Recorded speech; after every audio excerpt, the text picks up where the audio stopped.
We'll have a look at those Premier League outright prices. Now, we're going to be talking a lot of these teams, so I did want to focus a little bit on Newcastle's price, because effectively it is a 4-horse race. The current prices on Matchbook, we have Arsenal available at odds on 1.85. Manchester City are 2.5 or 6-4. Manchester United were 16.0 after last night's draw. They're out to 23.0. And Newcastle are 55.0, and it's bars 390.0. Effectively, any price you like. Adrian, I'll hand over to you this just on Newcastle's price of 55.0. Eddie Howe's obviously done a phenomenal job. With a couple of late transfer signs, is there any chance of a small title charge from Newcastle this season? There is a chance, because they're so hard to beat and they don't concede goals. But I have to say that they are the outsiders of the four, aren't they, Newcastle United? I wouldn't be putting anything on them myself. I just think that they're still a little bit light in certain positions on the field. A little bit like Arsenal. If injuries and suspensions bite, you do wonder whether the cracks will begin to appear. But I saw them in the flesh the other week in the semi-final against Leicester. I was really impressed. Wonderful performance against Leicester. They are the real deal. But from where they are, I don't think they're going to win the title. It's my honest opinion.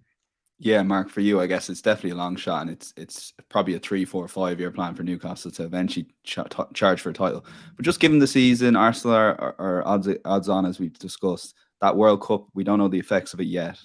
If there's any season that there could be another Leicester, this could be it. Yeah, for sure.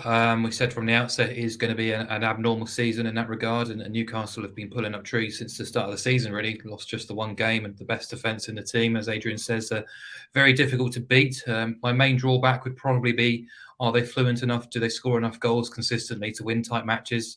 They do draw a fair amount of games, and last weekend they got out of jail a little bit against Fulham with the Mitrovic penalty, which wasn't allowed. They didn't get that luck against Leeds when drawing 0-0 at St James's a fortnight ago, so perhaps it evens itself out a little bit there. But yeah, they've got a very solid base. They're very competitive, but I think Newcastle's eyes are firmly set on top four rather than any further. They do have the advantage of no European football, which will come around, from February onwards, really. I can't see an obvious drop-off from Newcastle, but, if you can see the likes of Spurs, Chelsea and Liverpool all struggling this season, it wouldn't be beyond the wildest stretch to see Newcastle suffer a similar blip at some point in the campaign. So, and I think it's worth re-emphasising as well that we've got a huge amount of football still to play. I know we're sort of heading towards the end of January, but we're basically only at the halfway stage of the season. So it's going to be quite an intense final 4.5 months, really. Everything is possible. We saw what Liverpool achieved last season from absolutely nowhere from Christmas to be in the title running. I would be surprised if Spurs, Chelsea and Liverpool continue to underperform between now and the end of May. So, challenge is going to be even stiffer, even harder. And Eddie Howe talked about that at the end of last week as well, about that game against Fulham.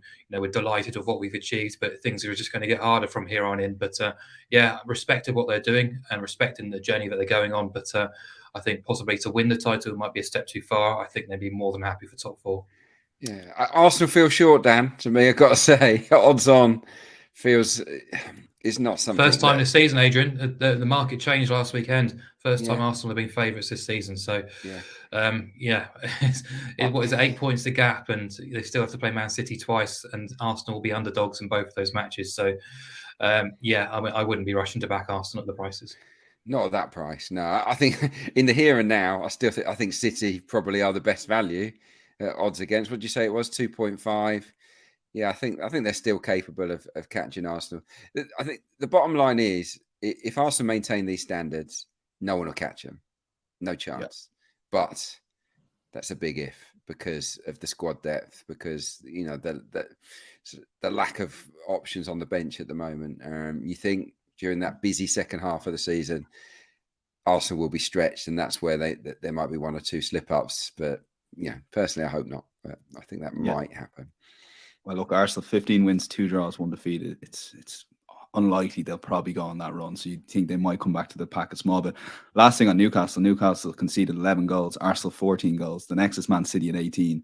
And then you're up to the 20s and 21 in Chelsea, which surprised me a little bit, but just shows you how good that Newcastle defence. And basically, there's only 3 teams that can get within double their goals conceded tally. So definitely give them a squeak at that price. We all thought Eddie Howe couldn't coach a team defensively, didn't we? We thought he was an attack-minded manager with no organisational skills at defence. How wrong we all were. Yeah, they're fantastic. They work so hard, unbelievably fit. I think Newcastle, again, I think sometimes you can't tell about a team until you see them in the flesh, or it certainly helps when you see them in the flesh. And I just thought they were like a machine. They're really, really fit and strong. And guys like Botman and Trippier and Pope have made an unreal difference to that Newcastle side. No doubt about that.